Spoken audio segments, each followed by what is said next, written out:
हरिओम.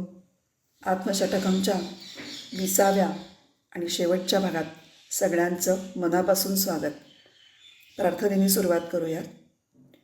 सदाशिवसमारंभां शंकराचार्यमध्यमाम् अस्मदाचार्यपर्यन्तां वन्दे गुरुपरम्परां. श्रुतिस्मृतिपुराणानाम् आलयं करुणालयं नमामि भगवत्पादं शङ्करं लोकशङ्करं. शङ्करं शङ्कराचार्यं केशवं बादरायणं सूत्रभाष्यकृतौ वन्दे भगवन्तौ पुनः पुनः. आजच्या भागात आपण संपूर्ण आत्मषटकमचा एक धावता आढावा घेणार आहोत. त्यामुळे आपण आधी श्लोक म्हणणार आणि मग त्याच्यानंतर त्याची थोडीशी उजळणी, मग पुढचा श्लोक, असं करत करत आपण 6ही श्लोकांचा धावता आढावा घेऊयात. तर पहिले 2 श्लोक आपण एकत्र म्हणूयात, कारण त्या 2 श्लोकांचा विचार हा एकत्र आपण केलेला आहे. मनोबुद्ध्यहंकार चित्तानि नाहं न च श्रोत्रजिह्वे न च घ्राणनेत्रे न व्योमभूमिर्न तेजो न वायुः चिदानन्दरूप शिवोऽहं शिवोऽहं. चिदानन्दरूप शिवोऽहं शिवोऽहं. न च प्राणसंज्ञो न वै पञ्चवायुर्न वा सप्तधातुर्न वा पञ्चकोशः न वाक्पाणिपादं न चोपस्थपायु. चिदानन्दरूप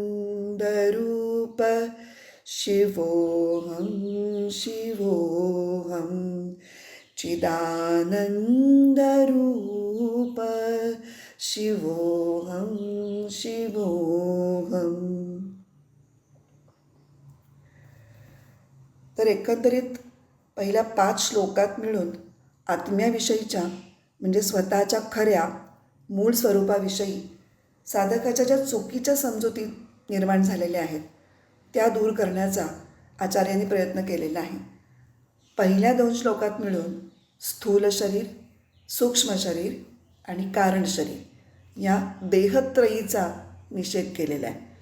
मात्र या निषेधाची सुरुवात आचार्यांनी सूक्ष्म शरीरापासून केलेली आहे आणि त्याचं कारणही सांगितलं होतं की सूक्ष्म शरीराशिवाय स्थूल शरीर हे कार्य करूच शकत नाही. आपण या 3ही शरीरांच्या तत्वबोधातल्या व्याख्या बघितल्या आणि त्यातून आपण महत्त्वाच्या अशा 3 तर्कांच्या आधाराने या 3 शरीरांचा निरास केला. निरास म्हणजे ही 3 शरीरं म्हणजे आत्मा नाही असा निर्णय केला. कुठले येतं ते 3 तर्क? पहिला दृश्यत्वात, म्हणजे जे माझे आहे ते मी असू शकत नाही. दुसऱ्या शब्दात जे मी पाहू शकते किंवा जे मी पाहते त्याच्यापासून पाहणारी मी वेगळी आहे. दुसरा तर्क जडत्वात, जड त्रिगुण म्हणजे सत्व रज तम हे ज्यांचे मूळ कारण आहे, म्हणजे ज्यांच्या त्या जड त्रिगुणांपासून जे बनलेलं आहे ते चेतन आत्मा असू शकत नाही.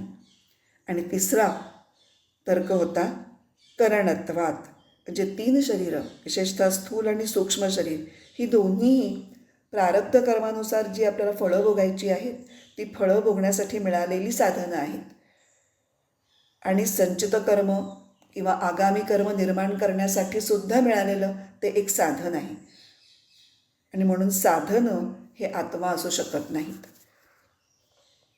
या 2 श्लोकांच्या विवेचनादरम्यान आपण पंचकोश ही पण एक महत्त्वाची संकल्पना पाहिली. तत्वबोधातील 5ही कोशांच्या व्याख्या आणि या 5 कोशांचा 3 शरीरांची जो संबंध आहे तो आपण समजून घेतला. काय बरं होता तो? अन्नमय कोश म्हणजेच स्थूल शरीर, प्राणमय कोश, मनोमय कोश आणि विज्ञानमय कोश या तिघांना एकत्रितपणे सूक्ष्म शरीर असं म्हटलं जातं. आणि आनंदमय कोश म्हणजेच कारणशरीर. स्थूल शरीराचा अभ्यास जेव्हा आपण केला तेव्हा पंचीकरणाची प्रक्रियासुद्धा आपण शिकलो. या प्रक्रियेमुळेच पंचतन्मात्रांपासून पंचीकृत पंचमहाभूत ही निर्माण होतात आणि या स्थूल महाभूतांपासूनच केवळ स्थूल शरीरच नाही तर अवघी स्थूल सृष्टी निर्माण होते. जे काही डोळ्यांना दिसतं सृष्टीतलं ते सगळं. इथे पहिले 2 श्लोकांचा विचार आपला संपतो. आता आपण 3रा श्लोक म्हणू आणि मग 3ऱ्या श्लोकात काय सांगितलं होतं ते पाहू. न मे द्वेष रागौ न मे लोभ मोहौ मदो नैव मे नैव मात्सर्य भावः न धर्मो न चार्थो न कामो न मोक्षः चिदानन्दरूप शिवोऽहं शिवोऽहं चिदानन्दरूप शिवोऽहं शिवोऽहं. या 3ऱ्या श्लोकाच्या विवेचनामध्ये सर्व मनोविकारांचा म्हणजे लोभ मोह मद मत्सर यांचा आणि हे विकार हे ज्यांच्यामुळे उत्पन्न होतात त्या रागद्वेषांचा आपण निषेध केला. कारण रागद्वेषांच्या आहारी जाणं म्हणजे काय तर मनाशी तादात्म्य पावणं आणि मन हा आत्मा असू शकत नाही हे आपण आधीच्या श्लोकामध्ये सिद्ध केलेलं आहे. धर्म अर्थ काम मोक्ष हे पुरुषार्थ हे जरी एका परिपूर्ण यशस्वी जीवनासाठी खूप आवश्यक असले तरी ते जीवन कोणाचं आहे जीवाचं. ते कुणासाठी आवश्यक आहे जीवासाठी. जीवाला काहीतरी मिळवायचं आहे. आत्म्याच्या दृष्टीने या 4ही पुरुषार्थांची काहीच गरज नाही. त्यामुळे या श्लोकातला निष्कर्ष असा की जीवभाव सोडायचा आहे, अविकारित्व मिळवायचं आहे. 4था श्लोक. न पुण्यं न पापं न सौख्यं न दुःखं न मंत्रो न तीर्थं न वेदा न यज्ञाः अहं भोजनं नैव भोज्यं न भोक्ता चिदानन्दरूप शिवोऽहं शिवोऽहं चिदानन्दरूप शिवोऽहं शिवोऽहं. 4थ्या श्लोकात आत्म्याच्या निष्क्रियतेवर भर दिलेला आहे. पुण्य आणि पाप ही दोन्ही कर्म असून सुख आणि दुःख ही अनुक्रमे त्यांची फल आहेत. पुण्याचं फल सुख, पापाचं फल दुःख. पण आत्मा हा करताही नाही आणि भोगताही नाही. भोगता नसल्यामुळे त्याला कुठल्याही उपभोगाचा मुळी अनुभवच नाही. मग भोजन भोज्य भोगता ही त्रिपुटी आत्म्यासाठी अस्तित्वातच कशी असणार. एकतर प्रत्येक त्रिपुटीत काहीतरी क्रिया असते आणि दुसरी गोष्ट म्हणजे त्रिपुटी असण्यासाठी द्रष्टादृश्य भोक्ता भोज्य अशा प्रकारचं द्वैत असण्याची गरज असते. पण आत्मा कसा आहे अखंड एकमेवाद्वितीय आणि निष्क्रिय. हे झाला 4थ्या श्लोकामधला सार. आता 5वा श्लोक. न मे मृत्युशंका न मे जातिभेदः पिता नैव मे नैव माता न जन्म न बन्धुर्न मित्रं गुरुर्नैव शिष्यः चिदानन्दरूप शिवोऽहं शिवोऽहं चिदानन्दरूप शिवोऽहं शिवोऽहं. 5व्या श्लोकातील मुख्य मुद्दा आहे की मी म्हणजे आत्मा हा शरीर नाही. जन्म आणि मरण हे शरीराला असतं. तसंच सगळी नाती ही सुद्धा शरीराशीच संबंधित असतात आणि शरीर म्हणजे तर आत्मा नाही हे सिद्ध आपण केलेलंच आहे. म्हणूनच आत्म्याला जन्म मरण नाही किंवा मरणाचं भयसुद्धा त्याला नाही. कुठलीही सापेक्ष गोष्ट ही आत्म्याशी संबंधित असू शकत नाही. म्हणून सापेक्ष नाती आत्म्याला लागूच होत नाहीत. आणखीन एक गोष्ट, नातं असण्यासाठी किमान 2 जण लागतात आणि आत्मा तर एकमेवाद्वितीय आहे. सर्वत्र सर्वदा सर्व रूपानी तोच भरून राहिलेला आहे. तर मग त्याचं कोणाशी आणि काय नातं असणार? इथे 5व्या श्लोकाचं विवेचन संपतं. आता 6वा श्लोक. अहं निर्विकल्पो निराकार रूपो विभुर्व्याप्य सर्वत्र सर्वेन्द्रियाणि सदा मे समत्वं न मुक्तिर्न बन्धः चिदानन्दरूप शिवोऽहं शिवोऽहं चिदानन्दरूप शिवोऽहं शिवोऽहं. ह्या शेवटच्या म्हणजे 6व्या श्लोकात आत्म्याचं स्वरूप लक्षण सांगताना 3 विशेषणं वापरली आहेत. निर्विकल्प, निराकार आणि विभू. पण या 3ही विशेषणांमधून आत्म्याचा एकच महत्त्वाचा गुण हा प्रकर्षाने दाखवून दिलेला आहे आणि तो म्हणजे आत्म्याचं सर्व व्यापकत्व. आत्म्याच्या ठिकाणी असलेला समत्व हा गुणसुद्धा त्याच्या या सर्व व्यापकत्वामुळेच आहे.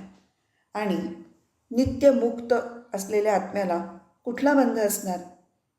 तर तो ज्ञानस्वरूप आहे, आनंद स्वरूप आहे आणि म्हणूनच अतिशय मंगल आहे आणि पवित्र आहे. तर या 6ही श्लोकांमधून पुन्हा पुन्हा वेगवेगळ्या पद्धतींनी प्रत्यक्षपणे अप्रत्यक्षपणे आत्म्याची लक्षणं सांगितली आहेत. साधारणपणे पुन्हा पुन्हा सांगितली जाणारी कुठली लक्षणं आपल्याला जाणवतात? की आत्म्याचं ज्ञानस्वरूप असणं, आनंद स्वरूप असणं, हे तर प्रत्येक श्लोकानंतर ठसवलं आहे आपल्या मनावर. आणखीन आत्मा सर्व व्यापक आणि सम आहे. तो करता नाही, तो भोगता नाही, तो निर्विकार आहे, म्हणजे तो अविकारी आहे, तो शाश्वत आहे, तो नित्य आहे. तर ही जी सगळी उच्च जीवनमूल्य जी आहेत ही आत्म्याची लक्षणं आहेत आणि म्हणूनच ही जीवनमूल्य आपण अंगी बाणवण्याचा प्रयत्न करायला हवा. तरच आपण आत्मस्वरूपापर्यंत पोचू शकू. आणि हा प्रयत्न म्हणजेच साधना. आणि ही साधना उत्तम करण्यासाठी मन आणि बुद्धी यांचं सहाय्य तर आपल्याला घ्यावंच लागणार. मग ते कसं घ्यायचं ते आता पाहूयात. आता आत्मषटकाची सुरुवातच काय झाली आहे? मनोबुद्ध्यहंकार चित्तानी नाहम. म्हणजे बुद्धी हे माझं स्वरूप नाही, मन हे माझं स्वरूप नाही. पण आता हा निर्णय बुद्धीनेच करावा लागतो ना. म्हणजे काय? बुद्धीलाच पटवून द्यायचं की बुद्धी हे माझं स्वरूप नाही. आता ज्या वेळेला त्या बुद्धीला आम्ही श्रद्धेने वळण लावू, हा निर्णय तिला पटवून द्यायचा प्रयत्न करू, त्यावेळेला बुद्धी ही मान्य करेल. कारण गीतेमध्ये 4थ्या अध्यायात म्हटलेलं आहे, श्रद्धावान लभते ज्ञानम. बुद्धीला हे खरं ज्ञान करून देण्यासाठी पूर्ण श्रद्धा कुणावर? आत्म्यावर असणं हे खूप गरजेचं आहे. आपल्या मनात श्रद्धा असेल की खरंच आत्मा आहे आणि आत्मा असा असा आहे याची पूर्ण खात्री असेल तर आपण बुद्धीला हा निर्णय पटवून देण्यामध्ये यशस्वी होऊ. वळण लावण्याचा प्रयत्न आपण प्रामाणिकपणे आणि अधिक प्रभावीपणे करू शकू. आता हे कसं वळण लावायचं कसं तेच सांगायचा थोडा प्रयत्न करते. आता आपल्या मनामध्ये ज्या आशा, आकांक्षा, इच्छा ह्या सगळ्या काही असतात त्यांचा उगम हा वासनेमध्ये असतो. ही गोष्ट आपण रागद्वेषांची चर्चा केली होती की नाही 3ऱ्या श्लोकाच्या दरम्यान, तेव्हा आपण हे पाहिलं. वासनेच्या प्रेरणेमुळे काय हवं काय नको ते जीव ठरवतो आणि वासनेनी बुद्धीत अशी एक निर्णायक महत्त्वाची जागा धरलेली असते की त्यामुळे वासनेच्या ज्या इच्छा आहेत त्याला अनुकूल असेच निर्णय सहजपणे बुद्धी घेते. आणि म्हणूनच तुकाराम महाराज म्हणतात, संचित तैसी बुद्धी उपजे मना मासी. संचित तैसी बुद्धी उपजे मना माझी. जसं संचित असेल त्याप्रमाणे वासना आणि त्याच्याप्रमाणेच मनामध्ये बुद्धी निर्माण होते, त्याप्रमाणेच मनुष्याच्या हातून कार्य घडतं. अनंत जन्मांच्या संस्कारांप्रमाणे निर्णय घेणं हे बुद्धीला भाग पडतं. आता या घट्ट झालेल्या वासना बदलणं कसं शक्य आहे, त्या कशा बदलायच्या, तीच प्रक्रिया आपण आता समजून घेणार आहोत. मन हे बुद्धी आणि इंद्रिय यांच्यामध्ये संदेशवहनाचं काम करतं. म्हणजे मन आणि इंद्रिय मन आणि बुद्धी क्षमा करा, इंद्रिय आणि बुद्धी यांच्यामध्ये मन हा दुवा आहे.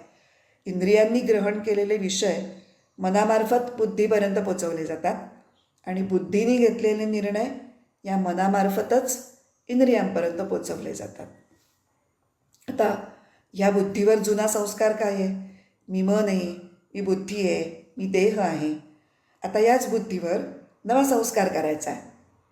मी मन नाही, मी बुद्धी नाही, मी देह नाही. आता हा संस्कार कसा करायचा? डोळ्यांनी वाचायचं, मनोबुद्धी अहंकार चित्तानि नाहम.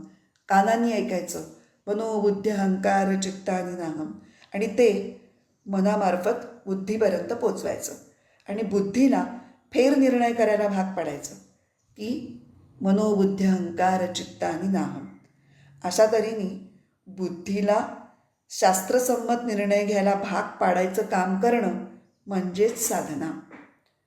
बुद्धीला नवीन वळण लागेपर्यंत न कंटाळता उत्साहाने शास्त्रीय ग्रंथ वाचणं, प्रवचन ऐकणं, नामजप करणं, ध्यानाला बसणं, हे सगळं काही सातत्याने आणि पूर्ण श्रद्धेने करत मनामार्फत बुद्धीवर सतत हल्ला चढवत राहायचं. किंवा अधिक चांगल्या पद्धतीने असं म्हणता येईल की बुद्धीची समजूत काढत राहायचं, तिला पुन्हा पुन्हा समजावत राहायचं. असं करता करता मनाने जे नवीन संस्कार बुद्धीवर केलेत त्यानुसार बुद्धी जुने निर्णय बदलेल आणि नवीन संस्कार स्वीकारेल. आणि जेव्हा हे घडतं म्हणजे जुना निर्णय बदलून नवीन निर्णय बुद्धीने घेतला की हो मनोबुद्धी अहंकार चित्तानि नाहम, तेव्हाच मन आणि बुद्धी यांचं एकमत होतं. आणि हेच योगाचं सार आहे असं ज्ञानेश्वर महाराज ज्ञानेश्वरीमध्ये सांगतात. अर्जुना समत्व चित्ताचे तेच सार जाण योगाचे, जेथ मन आणि बुद्धीचे ऐक्य आधी. तर अशी ही उदात्त साधना आपल्या सगळ्यांच्या हातून निरंतर घडो अशी मी परमेश्वर चरणी प्रार्थना करते.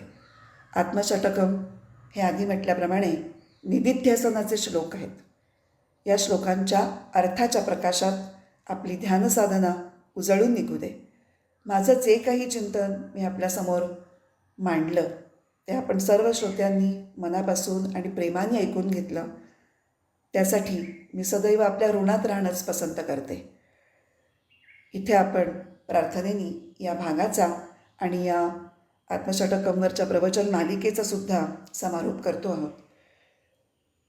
आपल्याला काही शंका असतील तर जरूर व्हॉईस मेसेजनी किंवा साध्या मेसेजनी विचारा.